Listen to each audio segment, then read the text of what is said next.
श्रीगुरुभ्यो नमः। हरि ओम। श्री महागणाधिपतये नमः। श्री महासरस्वत्यै नमः। श्री गुरुभ्यो नमः। हरि ओम। ओंकारमंत्र संयुक्तं नित्यं ध्यायन्ति योगिनः कामदं मोक्षदं तस्मै ओंकाराय नमो नमः। नमस्ते देवदेवेश नमस्ते परमेश्वर नमस्ते वृषभारूढ़ नकाराय नमो नमः। महादेवं महात्मानं महापातकनाशनं महापापहरं वंदे मकाराय नमो नमः। श्री गुरुभ्यो नमः। श्री महागणाधिपतये नमः। श्री महासरस्वत्यै नमः। अस्मद्गुरोः विद्यानंद गुरुचरणारविंदाभ्यां नमो नमः।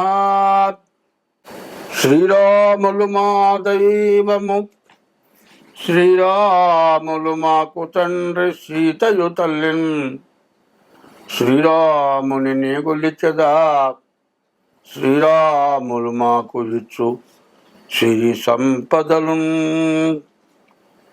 2025 సంవత్సరం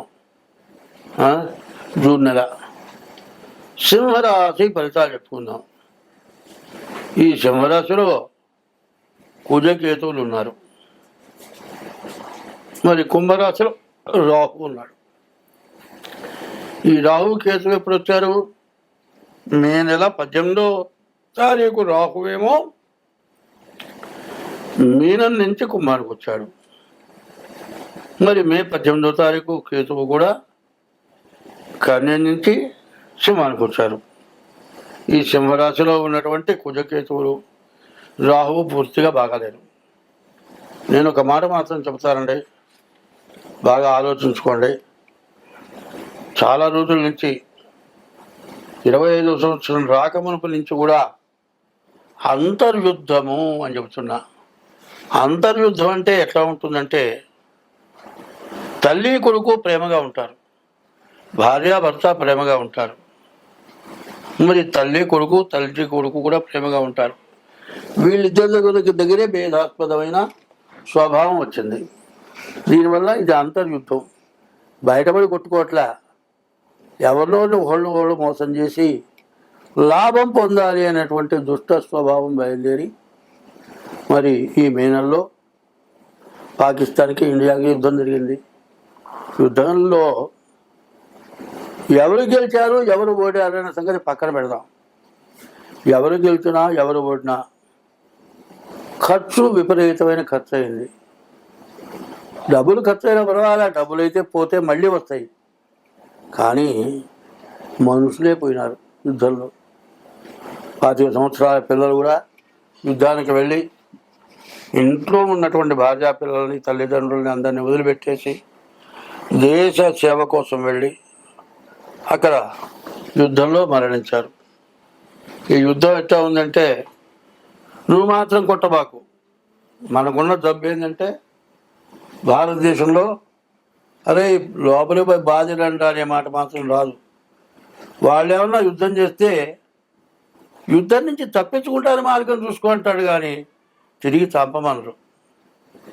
మన స్వభావం అది. ఎందుకంటే గాంధీ గారు ఇట చంపబోయినట్టు పక్క కొట్టాట, రెండో పక్క చూపించాట, అక్కడ కూడా కొట్టమన్నట్ట.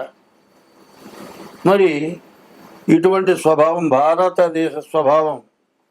ముస్లిం స్వభావం ఏంటి? ఎవరినైనా వాడు కొడుతున్నారు అనుకోండి, మిగతా వాళ్ళు వచ్చారు, ఎందుకు కొడుతున్నారు, ఎవరి తప్పు ఏమిటని ఆలోచించరు. మారలే బయట మారంటాడు. వచ్చిన వాళ్ళల్లా ఈ ముస్లిమ్స్ ఎవరినైతే కొడుతున్నారో అందరూ వాళ్ళనే కొడతారు. ఎవరి తప్పు ఉంది, ఎందుకు కొట్టుకుంటున్నారు అని వాళ్ళు ఆలోచించేవాడు కాదు. అటువంటి స్వభావం గల వాడు మన పక్కన ఉండటమే కాక వాళ్ళు పైకి రాలేకపోగా మనం పైకి వస్తున్నామని ఈర్ష్య. ఈ ఈర్ష్య వల్ల ఏమవుతుంది, మరి ఈ కర్క సింహరాశి వాళ్ళకి సప్తమ స్థానమైన కుంభరాశి బాగాలేదు, 1వ స్థానమైన సింహరాశి బాగాలేదు. సింహంలో రాహుకేతువులు ఉన్నారు, కుంభంలో రాహు ఉన్నాడు. ఈ 2 పాపగ్రహాలే. ఈ పాపగ్రహాల వల్ల ఏమీ లేదండి. చిన్న విషయం చెబుతా, అగ్గిపుల్ల లేదండి. అగ్గిపుల్ల లేకపోతే మరి ఈ లైట్లు ఉన్నాయి వెలగటల్లా. పరివాడు పిలిచి ఏం చెప్పారంటే, చేతికి చేసి బాగా రుద్దరా, అగ్గిపుల్లకి వేడుస్తుంది, తర్వాత గీతువా అని చెప్పాడు. వీడేం చేశాడు, అరిచేతులు అగ్గిపుల్ల పెట్టుకొని బాగా రుద్దటం మొదలుపెట్టాడు. వేడెక్కింది, దానంతా మండింది, ఒంటి మీద గుడ్డలతో సహా తగలబడిపోయింది. ఏమిటంటే వేడి వల్ల అగ్గిపుల్ల మండుతుందని తెలుసుకోలేకపోవటం, బుద్ధి సక్రమంగా లేకపోవటం ఈ కారణమైంది. ఈ శనిమో నిన్నటిదాకానేమో కుంభంలో ఉన్న శని ఈ కర్కాటక రాశికి మరి సింహరాశికి అష్టమంలోకి వచ్చాడు శని. ఈ అష్టమ శని ప్రాణకంటకుడు, ప్రాణం తీసేంత పని చేస్తాడు. ప్రాణం తీయచ్చు, ప్రాణం తీయకపోయినా కూడా ఎక్కడా బతుకు మార్గం లేకుండా చేయొచ్చు. అట్లాంటి దానివల్ల ఈ రావుకేతువుల మధ్య గొడవలు రావటం, చేసే ఉద్యోగుల్లో కానీ, తిండి పెట్టే తల్లిదండ్రుల వల్ల కానీ, చేసుకున్న భార్య పిల్లల వల్ల కానీ పడలేక ఒక మనిషిని 5 కష్టపెడితే ఏమతగలుగుతారు. వాళ్ళు ముందు సంపాదించుకున్నది ధాన్యం అంతా గొలవకోలు చేసి జాగ్రత్త చేసుకున్నారు.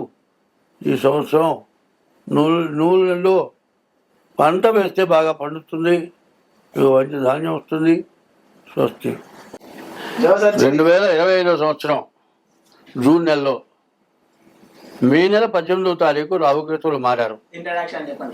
మార్చి నెల 30వ తారీఖు రోజేమో శని మీన రాశిలో మొత్తం 6 గ్రహాలు మారినాయి. మరి మే నెల 15వ తారీఖు గురువు మారాడు. ఇట్లా ఈ గ్రహాలు మారటం చేత చాలా దోషకరంగా ఉంది ఈ సంవత్సరం. ఈ దోషం మామూలు దోషం కాదు. ఎట్లాంటి దోషము అంటే ఏమిటంటే, రోడ్డు మీద ఒక విష సంబంధమైన ఏదైనా ఒక వస్తువుని పారేశారనుకుందాం. మందులు తయారు చేసేటువంటి వాటిలో కెమికల్సే అనుకుందాం. కెమికల్స్ మన బజార్లో పడేస్తే బజారు మొత్తానికి ఇబ్బంది కలుగుతుంది. అట్లాగే ఈ సంవత్సరం 6 పాపగ్రహాల యొక్క బలం వల్ల రకరకాలైన సమస్యలు వస్తున్నాయి అని చెప్తున్నా. అంతర్యుద్ధము అని చెప్తున్నా. ఈ అంతర్యుద్ధం కనపడేది కాదు, లోపల యుద్ధం. ఇక్కడ నేను మాట్లాడుతున్నానండి, ఇక్కడ చెబుతున్నా.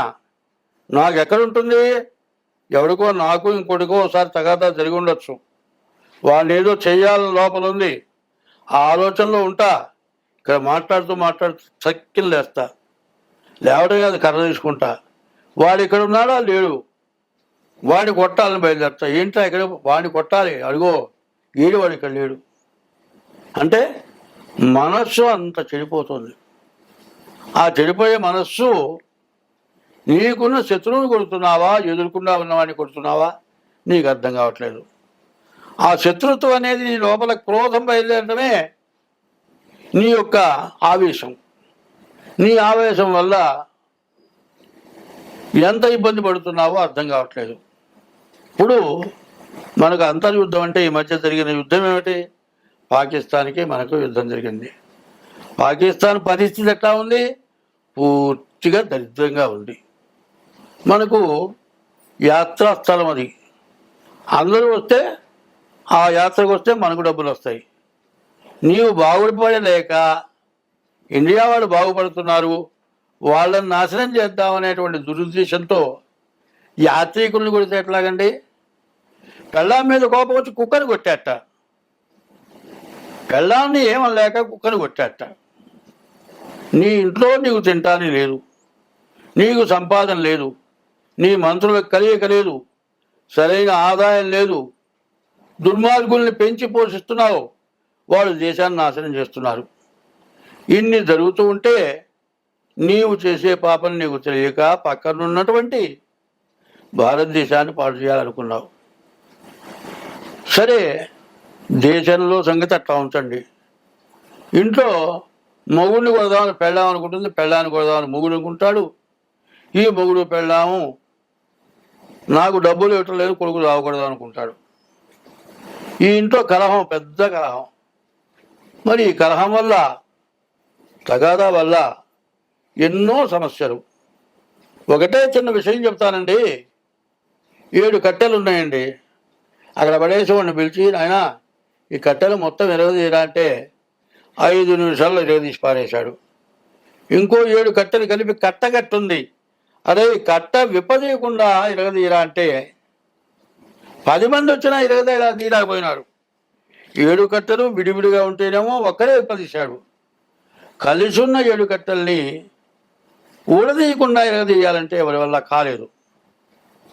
భారతదేశం కలిసి ఉన్న కట్టెల కట్ట, పాకిస్తాన్ విడివిడిగా ఉన్నటువంటి కట్టెల మోపు.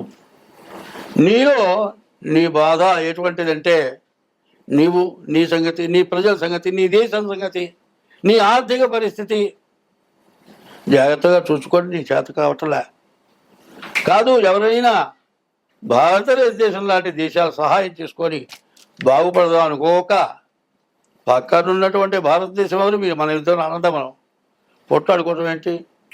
దేశానికి అట్లాంటి యుద్ధం వచ్చింది, మన ప్రజల్లో యుద్ధం వచ్చింది. ఇప్పుడు ఎట్లా ఉందంటే, ఎవడి వృత్తి అయినా సరే వాడికి కొంతమంది మనుషులు కావాలి. ఏ వ్యాపారస్తుడికైనా తను ఒక్కరు ఉండి చేయలేడు కదా, వాడి చేతి కింద కొంతమంది మనుషులు కావాలి. కానీ వాళ్ళని చక్కగా చూసుకొని వాళ్ళకి తగిన జీతాలు ఇచ్చి వాళ్ళని ప్రేమగా చూస్తే పర్వాలే. వాళ్ళకి జీతాలు ఇవ్వక, జీతాలు ఇస్తే వెళ్ళిపోతారని 2 నెలలకి నెల జీతం ఇచ్చి, 3 నెలలకు నెల జీతం ఇచ్చి వాడిని ఇబ్బంది పెడుతూ ఉంటే, జీతం కోసమన్నా పడుంటాడు అని అట్టు పెడితే వాడికి చివరికి విరక్తి పుట్టి ఇంట్లో ఏదో కాజేసుకొని వెళ్ళిపోయి నిన్ను, నీ వ్యాపారాన్ని సర్వనాశనం చేస్తాడు. స్వార్థం వల్ల నీ చేతులలో నాశనమైనవు. అంతర్యుద్ధం ఇట్టా ఉంది. ప్రజల్లో అంతర్యుద్ధం, దేశంలో, ప్రపంచ దేశాల్లో ఒక దేశానికి యుద్ధం. ఈ యుద్ధం వల్ల ప్రపంచం అంతా కూడా భ్రష్టుపోయే పరిస్థితి ఉంది. కాబట్టి అందరూ సుఖంగా ఉండాలంటే మీ డేట్ ఆఫ్ బర్త్ ద్వారా మీ జాతకాన్ని చూపించుకోవటం, ఇది కాక ఏ దోషాలు ఉంటే దోషాలు పోవటానికి చేసుకోవటం, ఇట్లా ఉంటే ఈ సంవత్సరంలో ఉన్నటువంటి బాధలన్నీ తొలగి అందరం బాగుంటాం. స్వస్తి.